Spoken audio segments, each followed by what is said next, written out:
Alrighty, this is Josh Rubin from East West Healing and Performance, and today I want to bring you another school of thought. Now, I don't want to sit here, I'm going to try to make it as non-technical as possible, and I think I always say this, but I want to talk about respiration and another school of thought when you're working with people, whether it's nutritionally, physiologically, or physically, that have respiratory issues. Now, a lot of the time people think, well, it's about just strengthening this muscle, weakening this muscle, maybe doing some soft tissue work to the diaphragm, etc. We have to have a greater understanding of anatomy in order for these things to work. Now, if we look at the diaphragm, some of this stuff is going to be random. I have a lot of notes here. Yes, I'm going to be referring to them. Can't remember everything I want to talk about. But I want to shed some light on this because you're working with people, let's say in a physical manner, that have respiratory issues, and you can't just teach them how to breathe properly. You can't just teach them how to breathe properly while working out.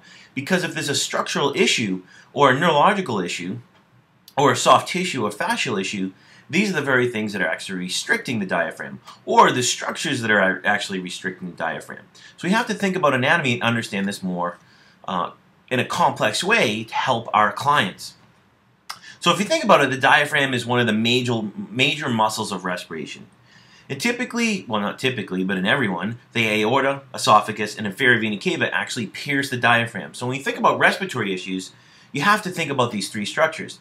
Now, a lot of what I'm going to be telling you is YouTube, so it's your job to actually go out there and do more research to figure out why can the esophagus, how does the esophagus attach to the diaphragm, what ligaments, etc.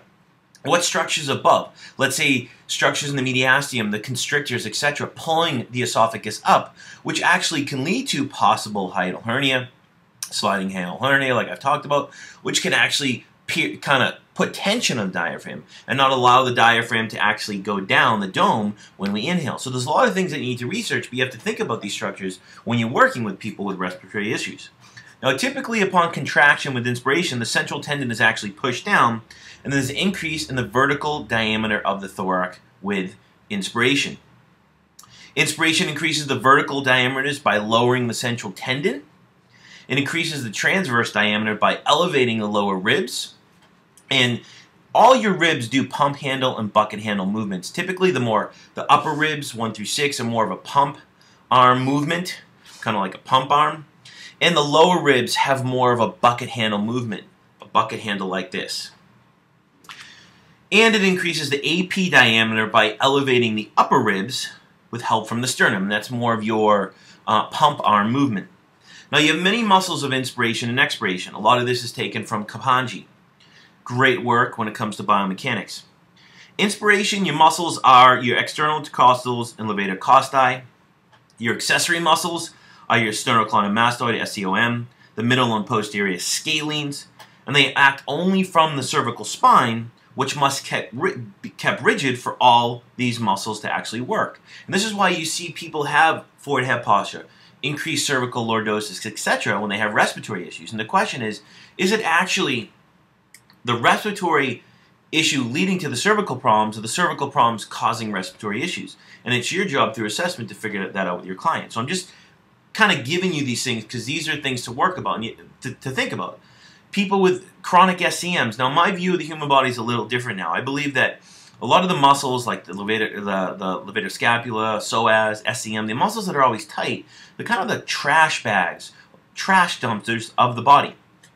And a lot of the times when you're seeing muscular issues, there's something deeper going on in the structures, the tissues, the fascia, the organs, the viscera, etc. that are leading to these muscle issues. And you can see this with respiration. You can have a chronic SCM, stretch the SCM, and it's really not going to do its job because maybe the stability muscles of the cervical spine aren't strong enough to stabilize the cervical spine, so the SCM can work on the cervical spine to actually be an accessory muscle of respiration. You have the pec major and minor, which act on the shoulder girdle via abduction.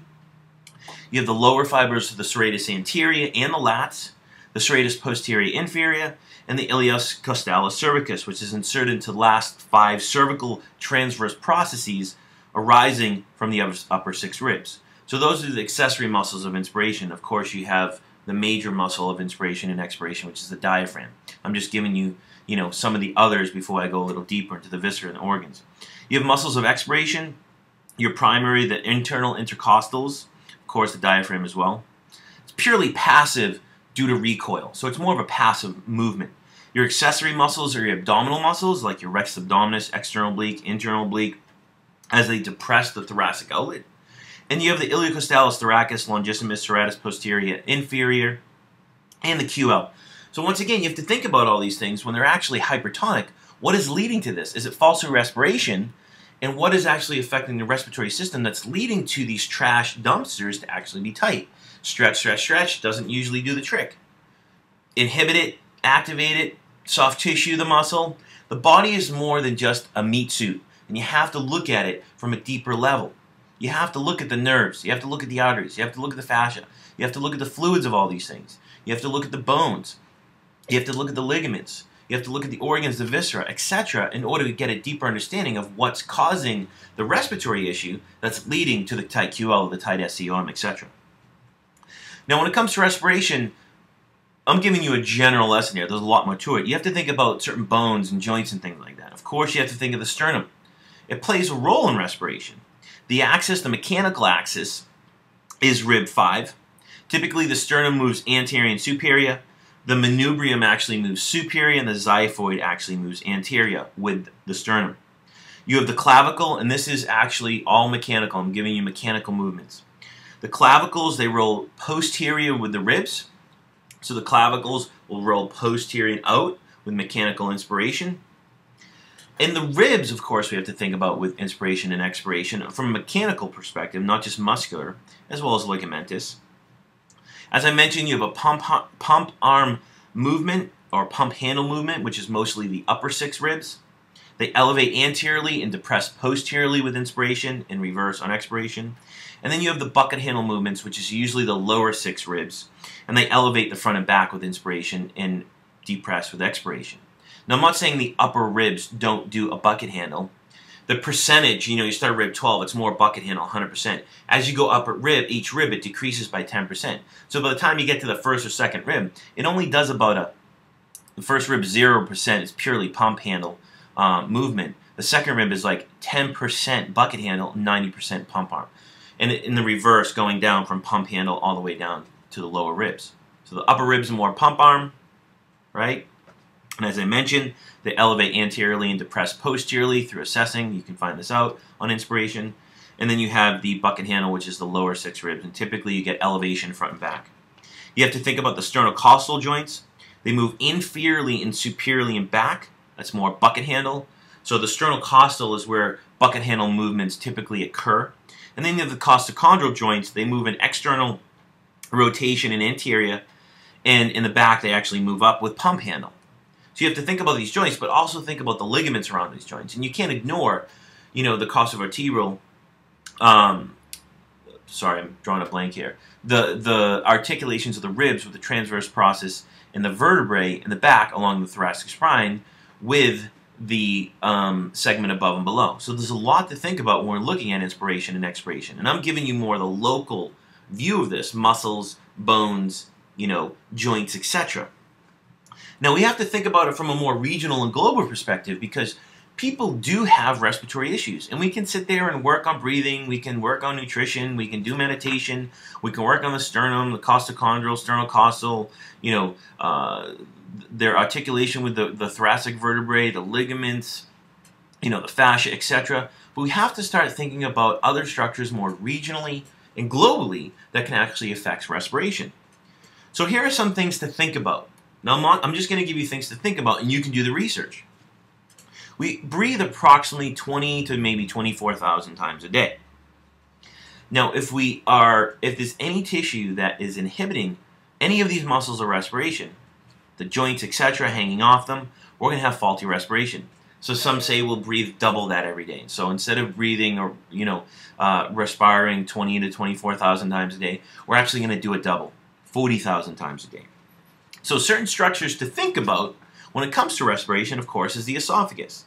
Now, the esophagus typically starts around C6 and pierces the diaphragm around T12, T10 to T12. So we have to look at those segments, C6, T10, T12, to see what's going on there. As well as it hangs off the diaphragm via the left triangular ligament. If there's tension in that ligament, tension in the esophagus being pulled up, tension in the esophagus being pulled down, like I mentioned, the constrictors, the mediastinum can pull the esophagus up. There's 3 constrictors in the esophagus itself: the lower esophageal constrictor, the aortic, and the cricothyroid constrictor.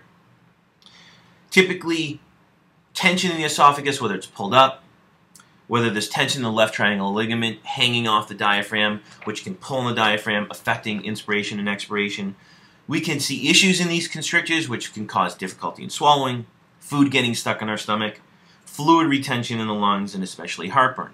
So we can actually have the esophagus being tensioned from this ligament, which is tensioning the diaphragm, leading to respiratory issues, as well as leading to issues of swallowing, fluid retention, heartburn, etc. When it's more of a structural issue and it's not a physiological issue. We need to look at the liver. The liver actually weighs about 5 pounds. It stores about 500 to 1,000 grams of blood per day. No one talks about that. And it actually produces about 500 to 1,000 milliliters of bile per day. So it's a very fluid organ. And it weighs about 5 pounds. Some say 8 pounds. So somewhere in between there. It actually hangs off the diaphragm via the triangular ligament, which is actually the transverse axis of the liver. The AP axis, where it does side bending, is the falciform ligament, and the rotational axis is the inferior vena cava.